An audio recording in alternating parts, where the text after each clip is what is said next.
All right. Good morning and welcome to the Pact SaaS Roundtable. We're excited that you could join us this morning for a very interesting discussion. I am Dean Miller, the President and CEO of Pact. And first want to recognize and thank all of our sponsors and supporters. This is an important program that started many years ago, really to help bring together SaaS companies and the leaders of those SaaS companies. And we couldn't do this without the great support of organizations, including A.B. Bernstein, Boomi, Signity, Eisner-Amper, ORS Partners, SAP, and Troutman Pepper.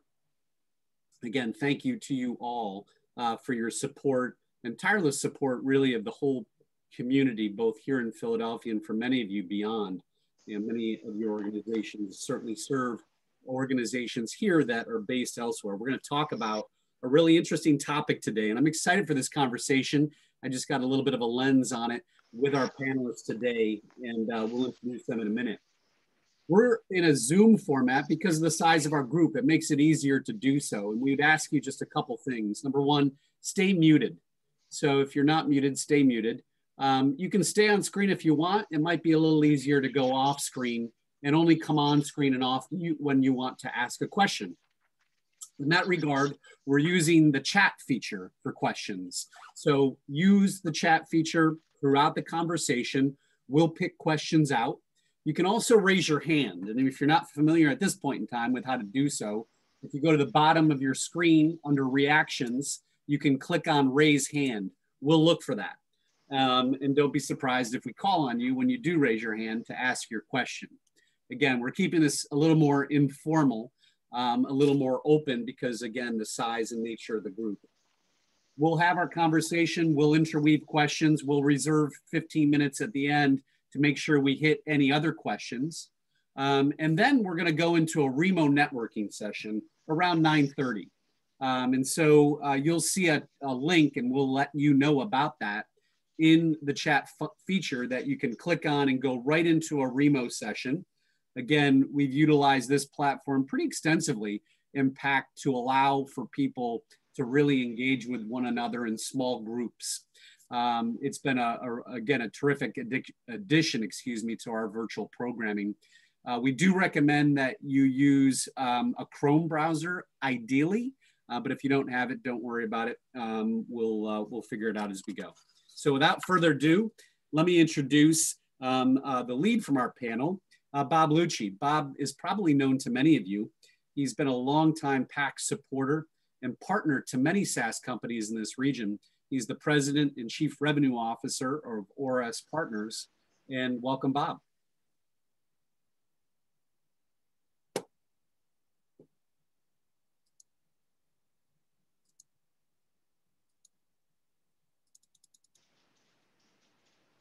Did we lose Bob? Bob, you're on mute. There we go. Sorry about that. So again, thank you again for everybody attending and for being here this morning. I want to thank Pact for the work that they did to set this up, and also for our attendees and of course our panelists, which will move to introduction shortly. As a lead into the discussion, we're navigating one of the most complex times in business, and we've all been inundated with COVID-related information and how it impacts that business. We're going to shift our focus to a post-COVID world in terms of how do we come out of this and how does it relate to three different areas: our employees and the employee engagement, also our facilities and how we return to work, and then finally, I think an underserved topic, but our clients. How do we engage our clients differently as we move to post-COVID? So I would like to introduce our panel. Why don't we start with Eric, and then we'll move through Maureen, Beth, and Gary. Eric? Eric, you're muted, sir.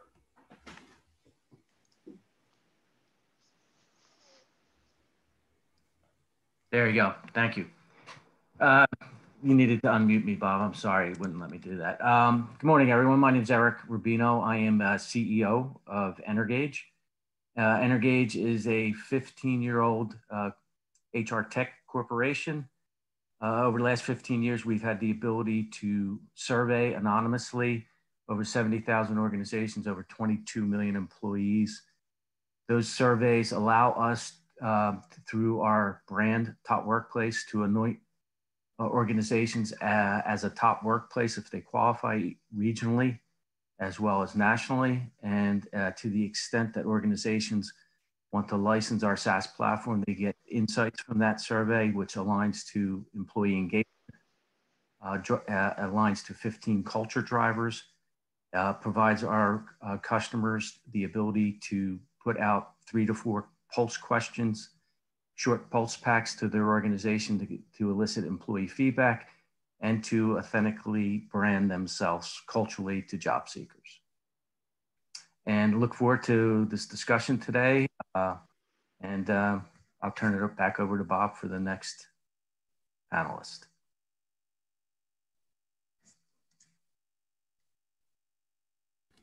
Over to Maureen.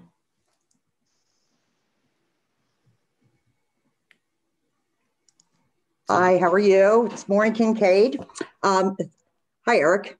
We use Eric's software all the time. So we do a lot of employee engagement. So it's been great. Anyway, I am Senior Vice President of iPipeline. And iPipeline is it's a leading provider of cloud-based software for the life insurance and the financial services industry. And we're located in Exton. We're part of the Roper family of employees. So it's, we're a fairly large organization. However, our unit is a smaller unit with about 800 plus employees. Our business is really digital based. So we accelerate, sort of simplify the processing of life insurance and financial processes. I head up, again, the entire professional services organization for all of the US, and that's across all product lines there. So we are very much engaged with customers, which is what I'm going to be talking about today. And again, we're responsible for hundreds of implementations. Our client base is about 150 carriers, about 1,500 financial institutions and distributors. And then we have about 600,000 agents that use our software. So I'm really looking forward to our discussions today and to share some insights on our experiences and also hear your ideas as well in running your businesses post-COVID. Thanks, Maureen. Thank you. Beth Perkins, can you introduce? Hello, I'm Beth Perkins. I'm currently a people and culture lead at Sterling, a global background and identity check services company. But I just started last week. And so prior to that, I've been heading up people and culture at small digital agencies in the Philly area for the past 6 years. But I made the transition to a global company. And I feel like it's an interesting time to be a part of this panel because I believe that being a fully remote employee of a global company really is the direction that a lot of the future of work is going post-COVID. So I'm happy to share my thoughts with all of you. All right, over to you, Gary. Good morning, all. My name is Gary Lozoff. I'm with Tactics Real Estate Advisors. We're the largest company in the Greater Philadelphia region that exclusively represents tenants and other end users as brokers in the real estate process. We've had the good fortune of working with several of the firms that are represented in this conversation today, as well as others as part of the PACT ecosystem. My partner, Ryan Connor, is in this event today with me as a spectator mostly. We are sponsors of the PACT Mentor Connect program, and we're pleased to welcome all of you and engage in this conversation, which is extraordinarily important. Thank you very much, Gary. So welcome to the panel, and as we get started, I want to first get our audience engaged. So we're going to post, with Danielle's help, a question in the chat, which essentially is related to the employee engagement section of our conversation. And the question will be, please list the single most effective or creative tactic you've seen companies do as COVID arrived that will survive and be part of the post-COVID strategy for employee engagement. So take a second and drop your comment in, and then we'll revisit that at the end of the session here. So let's jump in. Let's get started with employee engagement. And I'll start with you, Beth, if I can. And the first question I wanted to pose as we start looking at the post-COVID world and how return to office takes shape and the various forms we can expect is, what have you seen businesses do to be intentional about their cultures during the pandemic, and what's going to carry over post-pandemic? Yeah, I mean, I think the biggest learning curve that I experienced, that a lot of my friends in HR have experienced in the past year, is communication, right? Like when we were all in the same space, communication just looked really, really different. There was a lot of like grabbing an elbow and saying like, let's pop this room in conversation. You can walk past somebody's desk and you can see that they're very heads down with their headphones on, they're in deep work. You're not going to bother them then. But now that we're all apart and we can't see each other at our desks unless we're on Zoom, you don't know if you're interrupting somebody. You don't know kind of what their day is like or where they are. So it's a more constant stream of these interruptions and stops and starts. So I think that one of the things that companies have had to really start to learn to do is put some intentionality around the way that we communicate. How do we disperse information to our employees? You can't have an all hands meeting in a room, right? And when you have an all hands meeting on Zoom, there's various levels of quality of attention being paid, right? It's too easy to multitask when you're on Zoom and you're getting Slacks and Teams messages and emails are coming through and you're trying to get this proposal out the door. But if you're sitting there in person at an all hands meeting, you're not multitasking. You're just sitting in a chair. You're listening to the leader of your company share important information. So I think there's had to be a lot of repetition in communication, communicating important things through multiple channels. It's no longer just a one and done, people have the information. You really have to think about it almost like a marketing campaign of, we're going to hit them from this angle and then this angle and then this angle, and just to make sure they're getting our message. So I would say, yeah, communication is one of the biggest things that I've seen have to shift pretty dramatically in this fully remote world of work. Thanks, Beth. And Eric, in addition to communication, the reach you have with your client base and with the tools you have, what are you seeing in terms of customer engagement employee engagement strategies that are going to continue to evolve? Sure. So let me rip first off of what Beth said about communication. What we found early on in the March timeframe, obviously, you saw a lot of one-directional communication from leadership at that time. A lot of CEOs were doing that Friday chat where they're going to do a regroup of what transpired during the week, and that just as going to employee engagement and going to effective communication, one-directional communication in a remote work environment just is not effective. It needs to be. You need to supplement that. What we saw a lot of our clients do, we have about 3,000 clients, is through this remote work environment, and we believe on a continuing basis is really engage the ability to pulse their employees through survey.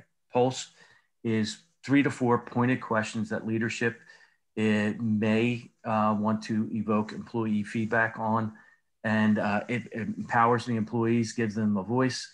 It's not for every organization. You really want to effectively give your employees a voice. It was a great tool. And we saw a huge uptick in our client space with pulsing their organization, with better engagement and cultural alignment. As an organization, we also caution, if you're, as a leadership team, if you're not willing and ready to elicit that feedback, synthesize it down and effectively communicate back out to the employees, whether you're able to take the actions or recommendations. You're not going to be able to do everything that your employees want, but you have to be prepared quickly to go back to your employees with the rationale and reasons why you're not able to do something, or if you are going to do something, the time frame and the teams that are going to do that. So we feel that will continue on, and we believe that back to work is going to be a larger percentage remote than it was pre-pandemic. So and that's a whole dynamic that we're dealing with our clients with.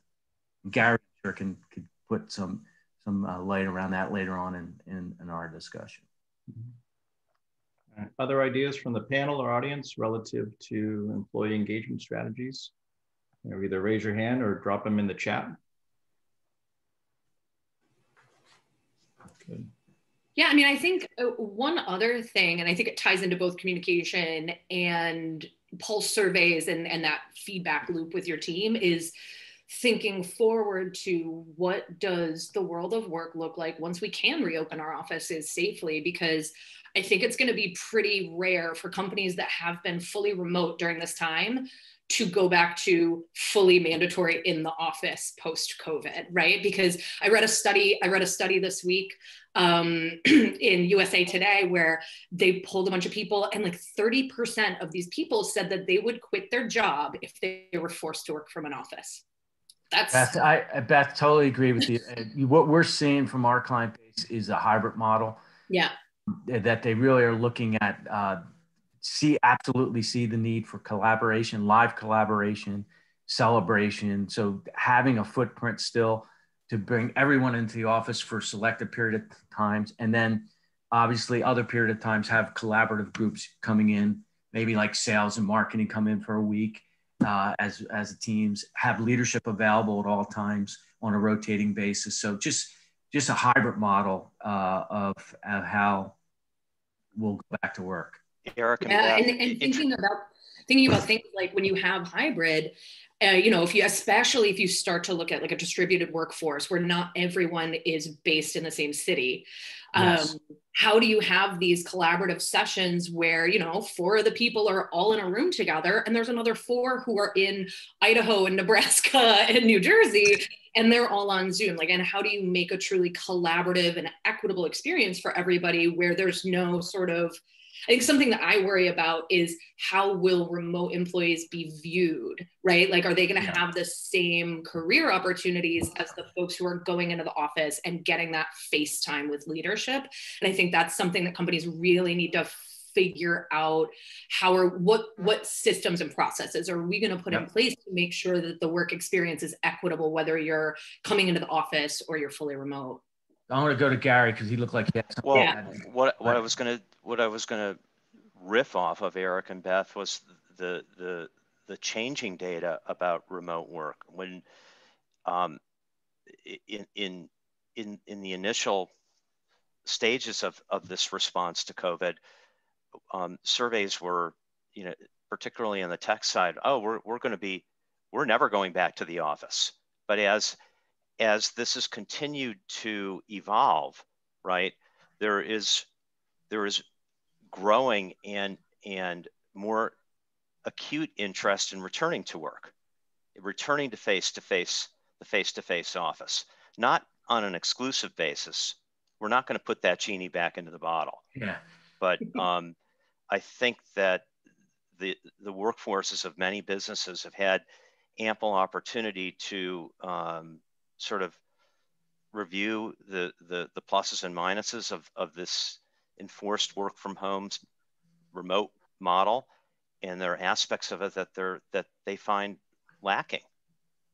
Yes, agreed, Gary. Let me add one thing, Beth, just to the equity between individuals that go back to the office and remote workers still. The protocols that some of our clients are putting in place to address that is you deem everything to be remote, so that if you're in a live meeting, you still have Zoom capabilities and everyone's on Zoom to address that issue. So we're seeing already people thinking through that, which was a great point that you make. Yeah, so that's a great segue for us. We'll move to facilities and have that discussion. I think, and I'm going to start by citing a study from McKinsey, just to lead us in, which is they talked about the temptation to revert back to what was in place before the pandemic. And to resist this temptation, organizations should reconstruct all their processes digitally. And so just the point that Eric just made. So additionally, they highlighted that the primary purpose of an office will shift to be to accommodate specific moments of collaboration rather than individual work. And I think that's what you're hearing our panel start to discuss today. So that will start to change our office environment. So Gary, with your expertise, what is the commercial real estate industry doing to acknowledge post-COVID? And as we have that discussion, I'll just make a note that we're going to leave the safety element out. I think that's been well discussed, and then we'll focus on, you know, employee engagement and client collaboration and things like that. Well, they're gathering in prayer sessions, right? Hoping that folks return to the office, because this has been a momentous time, a convulsive time for the real estate industry. Real estate and corporate facilities support core business function, and over the course of the last 10 months, you know, our industry hasn't experienced something like this since 9/11, right? And so they're working with clients that are in the market, creating more flexible contract structures to adapt to what businesses are now seeing as a different kind of need, or foresee as a different kind of need for office and other space. It's a combination of programming function, right? What will space be used for, right? And where it's located. There was a sort of a monolith on the hub office, whether it's in suburbia or in dense packed urban locations. In many metros in the United States, that is being questioned. We're not quite seeing that yet, as you know, decentralizing offices throughout the Philadelphia metro, but there are businesses that are considering it. There are businesses, for example, like Boomi, that were experimenting with taking a light touch downtown to determine whether the company, you know, to what extent the company wanted to get closer to elements of its workforce who are located downtown. We're not seeing that going the other way yet, from urban headquarters sites to suburban satellite offices, but we're talking to people about that now. In terms of the programming side, Bob, you know, you tapped into that in the McKinsey study, how facilities decision makers, how the C team view the function of the office has changed, and it's changed to be more of a front-facing, experiential, retail type experience. We're seeing that in offices that are being designed right now, where paradoxically, right, in light of safety concerns of COVID, there's now less space being dedicated for private offices to accommodate this reality that Beth and Eric have spoken about, that workforces are not going to be full-time in the office. Hard to rationalize a lot of private office space for a workforce that is hybrid, right? That's coming into the office on a schedule, but not full-time. There's also a lot more space being programmed for conference, for meetings, for gathering spaces. And it's not just about where the space is located within a suite. It's how it's furnished. It's the technology around it.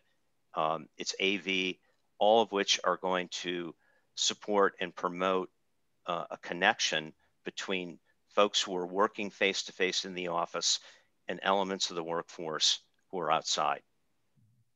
So Will Reynolds is here interactive, and he's transformed his office temporarily into basically a kid play center. So they have a cleaning crew every night, but they've got the moon bounce, they've got the racetrack, and the families can come in. So what a great use of space that's otherwise being underutilized, right, during this time. Beth, you touched on this. How has the workforce, you know, view of returning to the office changed since the first days? You mentioned the 30% group, but what else? I mean, obviously it's going to be a little bit different for everybody and whatever their personal kind of work preferences and family situations and all of that are, but I can speak very personally. So I have an extremely low tolerance for commuting. And so I've always been somebody who's like, I need to live in the heart of the city. I want to be able to get to work in 15 minutes, right? And I always thought like I would never live in the suburbs. That's just like not my vibe. I don't want to have to drive on 76. I don't want any of that.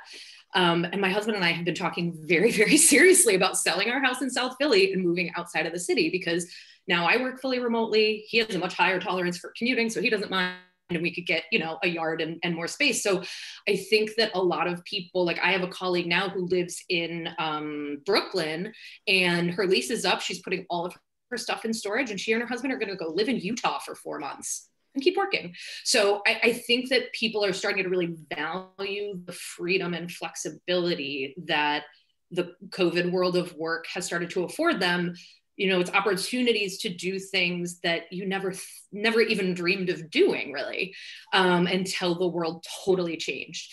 And so I think that that's going to be something that people are going to want to hold on to in some way, shape, or form, that freedom and that flexibility to live the life that you want, whether that's packing everything up and moving to Utah, or, you know what I mean? And so, or maybe moving to Lancaster and just being like, well, I don't want to drive for 2 hours. So like, can I work from remotely for, 95% of the time? So yeah, I do think that freedom and flexibility are two things that the future of work are going to continue to demand. And if companies really want to stay competitive in the war for talent, it's something that you really have to think about. How are you going to give freedom and flexibility to your employees? Gary, what's your advice to companies' leadership today on how to adapt their workspace or their strategy relative to real estate? I think that the most important thing is to keep an open mind, right? If there's one thing that this last year has taught us, is that convention can be flipped on its head in a moment's notice. And the response to COVID has shaken a lot of C teams, but they've adapted really well in terms of how they otherwise engage their workforce. And what is trailing is what's going to be next on the facility side. And we're going to figure it out. We're going to figure it out together. Companies that are doing so with the help of elite design and engineering teams are able to achieve extraordinary results now in the market because there's so little activity. And so I'm going to encourage leadership to think more expansively about what that workspace is going to be in order to best serve their longer term needs, and then determine how to get out into the market and compete and execute that. The pricing can be extraordinary. The terms are going to be great.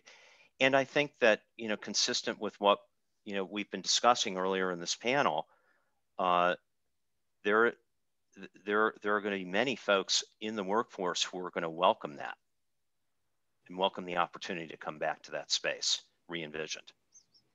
Thanks, Gary. Yeah, and for our audience and the panel as well, just if there's a note you want to drop in chat or raise your hand about something you've seen somebody adapt in the office, somebody that's proactively out ahead of this and is already making physical or other changes to the office, please share. We'd love to see those ideas. Moving to an area of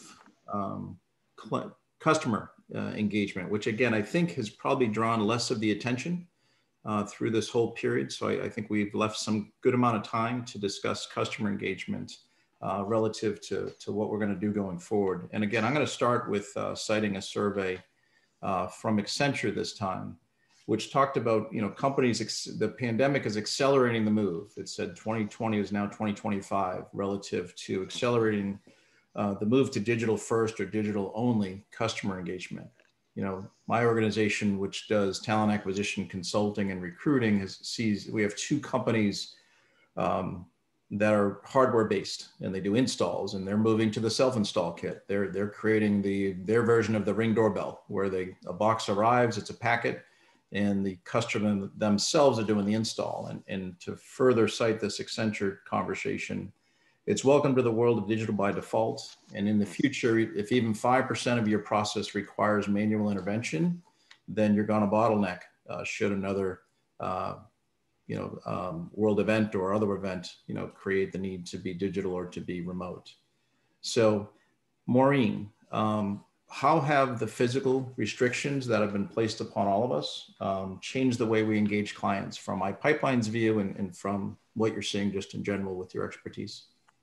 Sure, it's been a big difference. So we had a period of time where we had all of our customers that had to figure out how to work remote.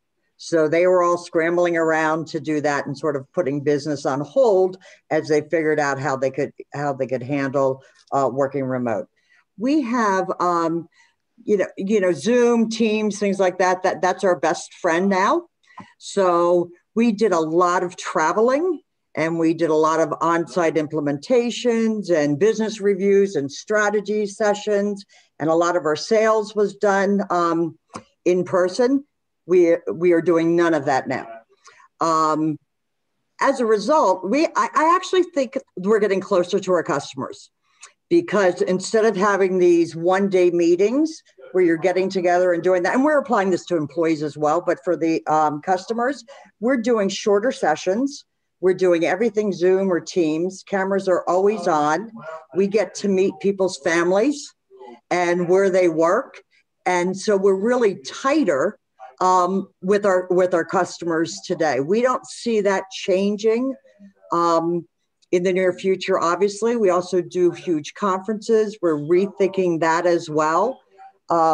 We plan to do one in September. We're just surveying our customers now to see, will you really continue to do that? So it's been quite a reimagined world for us. And again, keeping in mind that all of our customers are all employees. And so whatever's hitting employees are hitting us and the customers. So we're trying to do that balance throughout. Again, just more touch points with our customers, but just not as long. So, and the same with employees. We're doing a lot of the employee meetings. Instead of having quarterly meetings, we're doing them every 2 weeks, but a much shorter interval. We're applying that same thing with our customers. Thanks. Okay. Yeah, I think we made the point in the pre-discussion that a lot of people view the lack of face-to-face as a downgrade to the Zoom type video setting, but it's also the upgrade to the phone, right? It is absolutely that. I have not taken a phone call probably in 6 months. Everything is done Zoom. And instead of seeing something like this with nothing, we get to see faces and people and environment. So it's great. Yeah. Mm-hmm. It's a big difference. Right. Other comments on that topic? Maureen, I'll just echo the same sentiment with our customers. We used to do a lot of live events around Top Workplace where with our media partners, we would go to the Kimball Center in, say, Philadelphia, and all the companies that would come to celebrate that. We're running our national event next week. We have over 2,000 participating companies in that event. It's done virtually, and we're seeing great results virtually. We pre-can and tape some things, but we also have some videos from our customers, and it's worked out well. Again, in the future, I do think there will be some live events again. I think there is something of that energy that you don't get through Zoom, but in the transition, we've been able to deal quite effectively. Yep, totally agree. So are there other something I've been thinking about recently is what will travel budgets look like in a post-COVID world? Now that we've spent so much time sort of proving that we can get it all done without leaving our houses. Yes, we want the FaceTime. Yes, we want to see our employees. We want to see our clients. But I predict that travel budgets will look different in 2022 and beyond than they did in 2019 and before. Just because, how much money do you want to spend on travel that you might not actually be necessary? And are there other avenues to divert those dollars to that might be more impactful? I don't know for sure, but it's definitely something that's been on my mind. Beth, we're seeing the same thing with our customers as well, where they're reducing travel budgets. Clearly for this year, a big hit, and going into next year. Conferences and things like that have also been considered perks for employees. So I don't think they want to get rid of that altogether. And it is nice to get together. So it's going to be that blend. I think it will be reduced. I think it'll be mixed going forward. but I don't see conferences or get-togethers. They'll be reimagined, but certainly I think we'll still be doing those activities. So. And you know what? I think that some of those activities are going to be hosted in spaces that are dedicated office spaces. Again, reprogrammed, re-envisioned in light of what we're learning, continuing to learn in response to COVID. They're going to be smaller. They're going to be more intimate, based on similarly as to how we're getting together today on the Zoom call. Same kind of information driving that. And clients of ours are programming like that. They're changing. They've either changed the way they're thinking about their front-facing space in their suites, or they're doing so now. Reprogramming to reprogram in light of that, because they intend to do it in the future. I'll say I hope conferences stay in the future, because I cannot wait to go to a conference post-COVID. This is in Vegas in September if you'd like to attend. I'll keep that in mind. Early on, someone had made the comment that said, well, the company that's going to win is the company that's willing to go back first and have a salesperson or somebody else jump on a plane and visit face-to-face, where others may be relying on. I don't know if that's, I'm curious what the panel thinks, if that perspective has changed. And that was probably a March, April comment in a much different space. From a client perspective, I think our clients are so used to remote right now and doing business that way. I think it's easier for our customers. I think that they get the right people to the table versus having to fly people in from different locations to do that. And I actually think the sales are easier now than they were previously, at least arranging them and the time to market. Again, some because of financial impact, some things were delayed, but I see that speeding up now. And again, just you have a better opportunity to have people together for that. Is there Maureen, what have you seen with like prospects, not clients yet? The ability to deal with your prospects to try to get them. It's the exact same thing. We have really, in the March, April, May timeframe, it slowed down. It's really speeding up. We have a lot of engagement now and a lot of activities. We're probably doing more RFPs and sales calls than we have in the last, the year before at this time. So it's really picked up. We have a big year end, and then normally getting into the first quarter, it's a little bit slower. I don't see that now. It really is it hasn't lost a beat, if not increasing a little bit. So, and again, people are so used to this world, and it makes it more convenient to them in a lot of situations. I think that they're more relaxed, they're happier because they have that flexibility, and I think they're bringing that to the table as well. So, thanks. I'm going to reference over to the chat. So, Dean, I don't know if that was a specific question, but the question is, has anyone tried a 4-day work week or other variation within COVID? So if that was asked by one of our audience members, please elaborate or panel respond. I'll just go from an Energage perspective. When we went 100% remote in March, we really made sure that we dealt from an employee perspective with the understanding that many of our employees who are millennials dealing with child care issues or caregiving to elderlies, and that it was no longer a 9-to-5 work day, and that you needed to really be collaborative with your team members. You needed to put white space on your calendar to deal for your personal well-being and make sure that you're doing the things necessary to stay healthy and deal with the issues that your employees were dealing with. And many of our clients gave us similar feedback. So quite frankly, during the remote work environment, I think many employees are working longer hours than they did when they were commuting and going to the office. I mean, because you got to really watch that you're not locked into the computer 7 to 10, 7 in the morning to 10. It's so easy. It's so easy to just be like, oh, it's dark out. Why am I still working?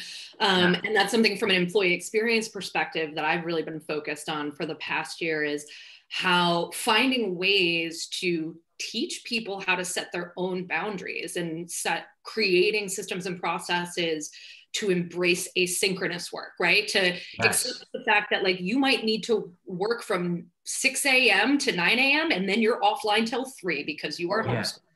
Right. And how do we make sure that the team members who have different obligations don't feel like that's unfair, right? That there's equity around how we're looking at how work gets done and when work gets done, and trying to shift the focus from like hours spent with your butt in a seat to output. And that if you can get everything done in 25 hours this week, that's great. Good for you, right? And it's more about what are you producing? Are you meeting goals? Are you supporting your team? Are you getting the work done? And less about, did you clock exactly 40 hours between 9 and 5, Monday through Friday? Because I think that doesn't work for people anymore. Right. There's some interesting. To that point, okay. No, I was going to say that the impacts are all over the work experience, and they touch facilities, and they really affect how what management is doing and going to do to help to manage life experience, right? In light of this change from the face-to-face to a hybrid work model, precisely because there's so much bleed into other aspects of an employee's life from working in the way that we're all working now. It's going to be interesting to see, and there are facilities decision makers who are grappling with this right now, how this is going to end up getting programmed into how space is configured, right? In order to reflect the view of management about neutrality, right? Versus, of face-to-face versus actual, commitment to a remote or hybrid workforce, in the same way that there's been historic commitment to and sort of, markers that indicate that, face-to-face was the way to go for not only becoming a valued employee, but being promoted within a work setting. That's Garrett, I think Dean in a chat question said, how do you deal with personality types? You have introverts, extroverts, some people really need that interaction, others don't. In transition, many companies, although they're 100% remote, have afforded individuals the opportunities to still go back to work safely and following the CDC protocols around that, and have allowed, through HR management, to have employees in the office and making sure that they do that safely, to address some of that emotional issues around personality types. And some individuals simply could not work effectively from home for whatever reasons. They didn't have the proper space or the technology, or they just didn't feel like they could be as effective from working at home. And we've been very flexible in that regard as well. Eric, we've done the same thing. We've allowed 25% of the employees to go back if they would like. Not 25% have taken advantage of that, but it's open to them. And so we have people that go to the office every day because that's where they need to be and it works for them.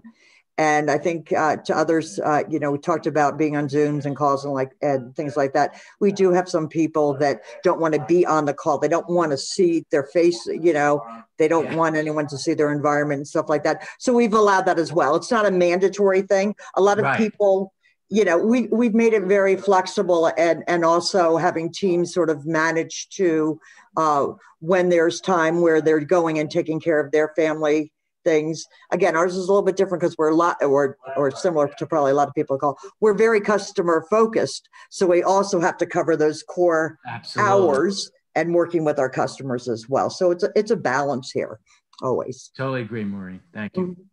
You heard the point made too. So if you look at how we shifted so readily because technology allowed it, that for the most part, if you're client facing, you've got a ton of these Zoom meetings, you're probably burdened with that. But there's a lot of employees in individual contributor roles, the support roles, who aren't on these calls. And the only call they're on is the group meeting at work. And a 1 to 30 meeting is not a great place to be able to communicate. So there's something about that. And the example that was used was someone who's an absolute cultural magnet within the organization. And she's highly influential. She knows everything going on in the company. When she walks the hallway, she's in a billing role. But she says, I haven't talked to anybody outside my department in about 4 months. So that dynamic is something I think we need to address, and be curious if folks have thoughts on that.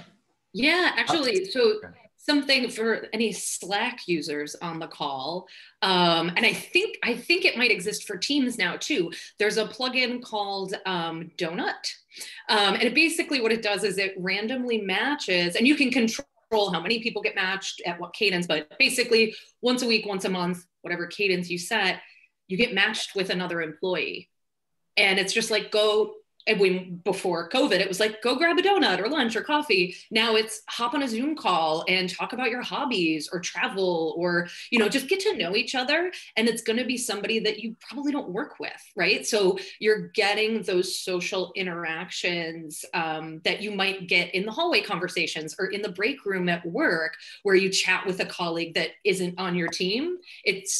Does a pretty good job of kind of replicating those random encounters that happen naturally in the office, but don't happen at all when we're all at home on Zoom.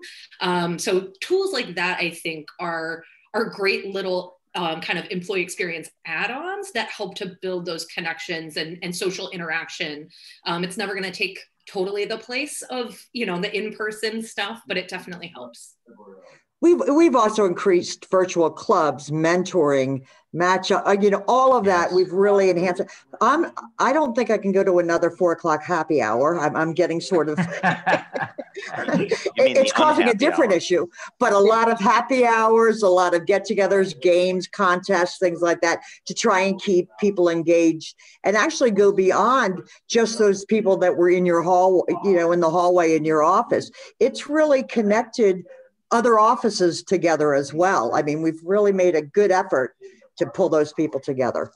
Maureen, I echo the same sentiment, and I think senior leadership as well as management in general needs to go outside of their organizations and do one-on-ones with individuals. Like I make it a point, we're a smaller company, we're 150 employees, so it's easier for me.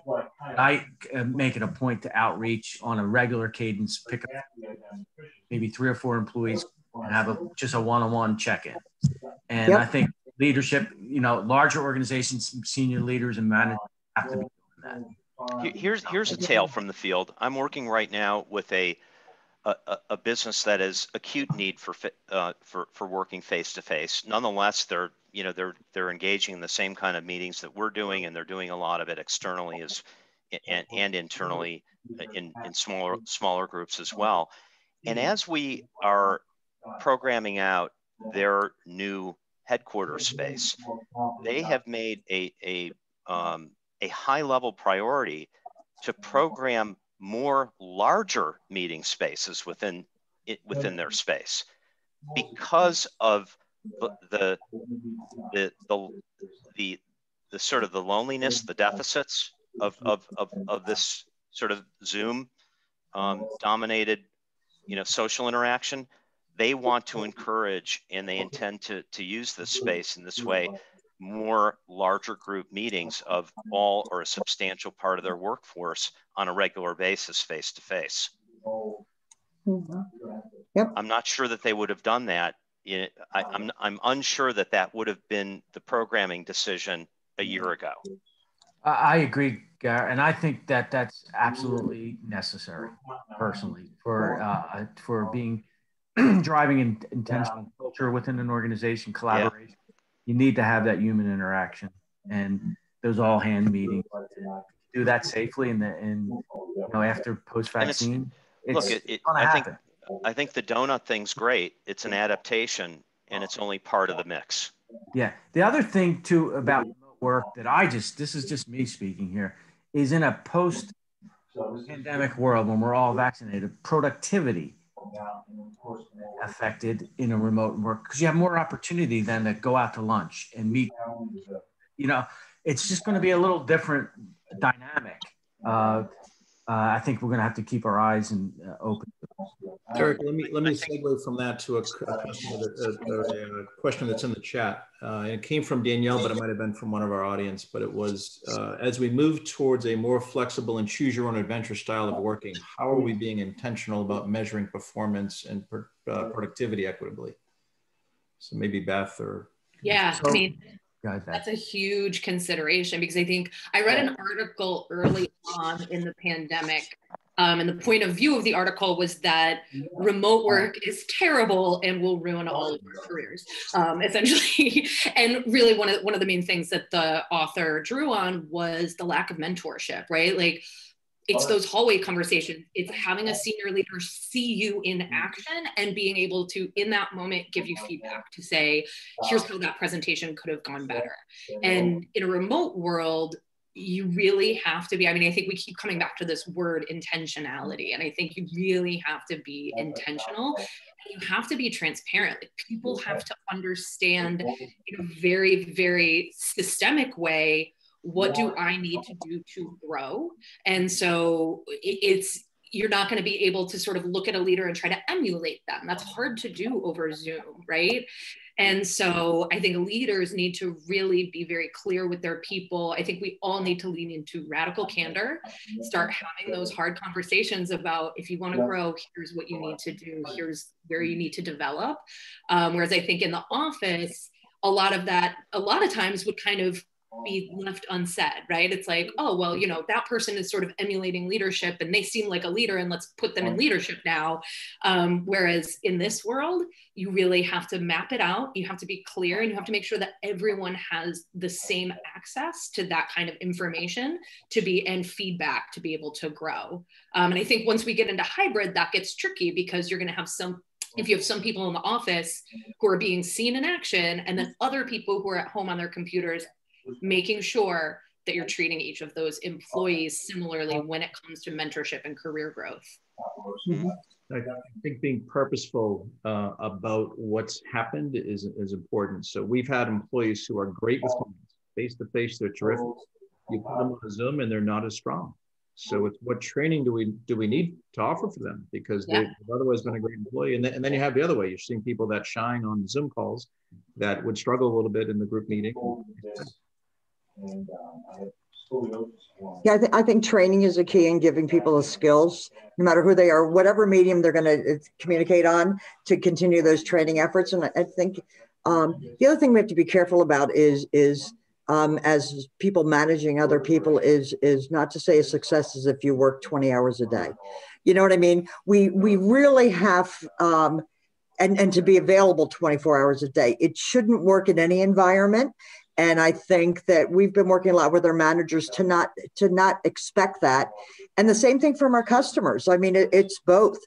People it needs to be reasonable and not take advantage of a pandemic and overworking. I don't know how else to say it, and overworking people. So they still want to have a good work-life balance. And I think leaders can do a lot to lead by example, right? Like, if you're getting 11 p.m. Saturday emails from your boss, that sends a strong message that you should be working at 11 p.m. on Saturday. And so, you know, tools like Boomerang and scheduled emails, like, get it out of your brain, write the email now, schedule it to hit that person's inbox at 8 a.m. on Monday. And I think that does a lot to reinforce the behaviors we want to see. And encouraging people taking vacation, even though they can't go away, take your vacation and get them to take their vacation. We even made some rules that you can't carry over, you can't do it. We want them to spread it out throughout the year so they get refreshed. So just don't wait till the end of the year. That's exactly right. Well, because they're not getting refreshed throughout the year. They're just, so it's really working towards that as well. But that comes from management to encourage, to Beth's point and everyone else. You need to be the leader on that. Absolutely. So we've pulled a few from chat, and I think that the last question that we had structured was just, any final advice we should give to clients on how to prepare for, customer engagement. What are the permanent changes that they should accommodate, the digital side or otherwise? Any final comments on that? We've really worked with our customers. These worlds are not going to collide. So you've got the remote and the in-person worlds really, really colliding. And we want to be inclusive with our customers and across our customer base and with our employees. So it really is, we're working on techniques and technical solutions to this to make sure that we include everybody. You know, we used to conferences, you get up on the stage and everybody's there and you're engaging there. Now we know that people will be calling in, and we're trying to figure out how we redo some of those things or those engagements. Again, it's, you know, I think we've all realized that shorter but more frequent interaction is better with both our employees and with our customers. So we're doing a lot of more frequent contact, but again, and having it more effective and making sure that the right people are there. And I think that's really where we need to go overall. So. Great points. Mm-hmm. Great points. Thank you. Other comments from the panelists? Danielle, I'm excited for what's next. I think that there's, you know, the calendar page is turned. We're ironically meeting today on Inauguration Day. There are a lot of folks in the business community that are exhaling in light of that, and in light of the sort of new dimension that, you know, that vaccination is providing, and a new opening as a result of that, to be thinking about what's going to be next for your company's workspace. Right. Danielle, before we start to transition to Remo, is there anything in chat that I missed potentially that would be worth bringing forward? No, I mean, the chat has been really robust. So one of the things that I'm also going to do is print the chat out and share with everyone, so we can see and follow up with each other. But you know, I'm gonna, if it's okay with you, Bob, we can go turn it over to Dean for sort of final thoughts and to wrap. That's great. Thank you to all the panelists, and appreciate your input and everybody that's attended. Thank you, Dean. Thank you, Bob, Eric, Maureen, Beth, and Gary, and everybody, you know, participating. You know, this is obviously, you know, we talk about the success of companies, and many on this call and others know that the success of companies are not customers, they're not products, they're your employees, they're your people. Yeah. Care and feeding of your employees is critical to that. And, you know, the needs have certainly changed. And you know, we did a session in the middle of COVID on mental health, and we didn't really dive too deeply into that topic. But that's a really, you know, important one. When we talk about, you know, optimization, serving employees' needs, you know, from a mental health perspective, in light of a pandemic, in light of isolation, in light of so many different things, goes beyond just how do I structure, you know, the Zoom call, or how do I reach out and engage in a one-on-one. And, you know, somebody talked about, well, we need to provide training to people, you know, training to managers, actually, how to, you know, equitably engage, you know, and I would suggest, you know, that one of those things, if it's not on your list, is to get smart as a leader on the behavioral health side, both in terms of identification, not therapy. We're not therapy, you know, none of us, I don't think, maybe with few exceptions, I see one PhD on the call, are equipped to, but connecting in the resources, which I'm sure many of you already have, should not go unnoticed. You know, we talk about training. I like to train as an athlete. Yeah, there's also the mental training pieces. And so I'll just leave you with that as a food for thought, something certainly to take to maybe discussion. But again, I just really want to recognize and thank all of you for participating.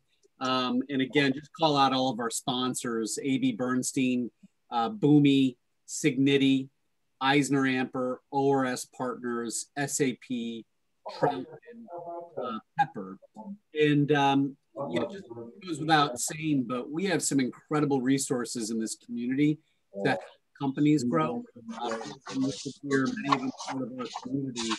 And if any of you are ever in need of a resource, please don't hesitate to reach out to me, to Danielle, who's on this call. And just as a shout out to Danielle, Danielle was promoted at the end of last year to Senior Director of Member Success. And she is really following a footstep of a role created to help engage our members even more deeply than we already have. beyond programs and events and see where we can be helpful to you all. So want to recognize and thank Danielle for all of her work, and that's led to this role. And we're certainly excited and optimistic as we start 2021 to serve our community. We are now ready to move to Remo, and in your chat, you'll see a link, again, just posted by Danielle. You can just click on that link, head on over to Remo, and for the next 29 minutes or so, we can enjoy some table conversations just with a couple folks. Again, thank you all. Look forward to seeing you soon, both virtually and physically.